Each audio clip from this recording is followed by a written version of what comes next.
में है तो करप्शन जो है बिजनेसमैन और नेता और बाकी बचे कुछ अधिकारियों का है। बाकी जो गरीब है तो वो तो वंचित ही रह गए इस चीजों से।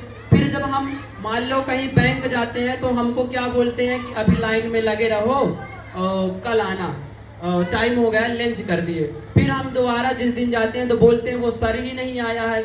फिर तीसरे दिन जाते हैं बोलता है तुम्हारा काम होगा ही नहीं, ये गड़बड़ है, वो गड़बड़ है, ऐसा है। तो हम गरीबों के लिए 10 ठो कार्ड बना दिए गए हैं, अमीरों के लिए कोई कार्ड नहीं है। वो जाते हैं, रौब जमाते हैं, उनका एक बोल में साइन हो जाता है। हमें यदि जाति प्रमाण पत्र बनाना हो, आय प्रमाण पत्र बनाना हो, तो हमें क्या होता है कि 10 दिन वहां जाना पड़ता है। उसके लिए हमें 1-1 हजार रुपए, 2-2 हजार रुपए जमा करने पड़ते हैं।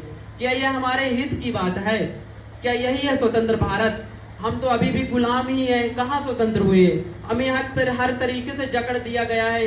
कई कागजात फोटो बनवा दी, उसी में हम बिलियाने रहते हैं। सभी बहनों की जो इन बहनें खड़ी हैं, जितनी भी मेरी बहनें, उनको छात्रवृत्ति की फीस नहीं मिली है स्कूल से। क्यों नहीं मिली है? क्योंकि इनका थोड़ा सा नुक्स गलत हो गया तो उसका 6,000 रुपए गया। ऐसी कितनी बहनों का 6,000 रुपए गया होगा, आप लगा सकते हो लेखा। और कितना ना शासन इसको चुप्पी साधी हुई है, ये बता भी नहीं रही कि यह भी पैसा रुका हुआ हम डाल देंगे। कुछ नहीं, इसका कुछ चल ही नहीं रहा है।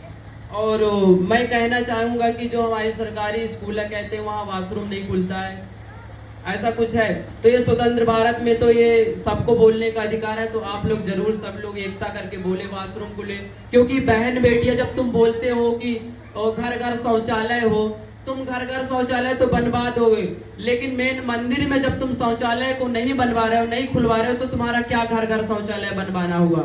जब मंदिर में ही गंदापन है, बेटियां बाहर जाती है वॉशरूम करने, अच्छा लगता है? इसलिए स्कूल का वॉशरूम खुलना चाहिए और अच्छे तरीके से वहाँ एक चौकीदार रखना चाहिए जो कि उसकी साफ सफाई करे और गेट को समय से खोले, समय से बंद करे, हर तरीके से वहाँ की सफाई करे। ऐसा चौकीदार की मांग की जाए अपने सलैया स्कूल में। और जहाँ जहाँ नहीं है सब जगह मांग की जाए, ताकि इनको सुविधा हो सके और इनका मन लग सके। और एक बात ये भी है कि स्कूल में खेलने का सामान भी नहीं दिया जाता है, जबकि खेलने का भी पीरियड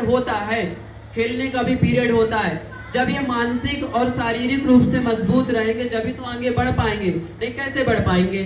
क्या ये पढ़ने बस से ही बढ़ जाएंगे? जब इनका स्वास्थ्य सही रहेगा, कुछ खेलेंगे। और कुछ लड़के, कोई जरूरी नहीं है कि पढ़ाई में ही आगे बढ़े, कुछ लड़के खेल में भी आगे जा सकते हैं। अमेरिका जैसे देश, वहां से सबसे ज्यादा जो मेडल है तो वो लड़कियां लाती हैं। यहाँ लड़कियों की 4 दीवारों में बंद कर दिया जाता है, बोला जाता है कि ये झुमका पहनो, ये लाली लगाओ, ये नथुनी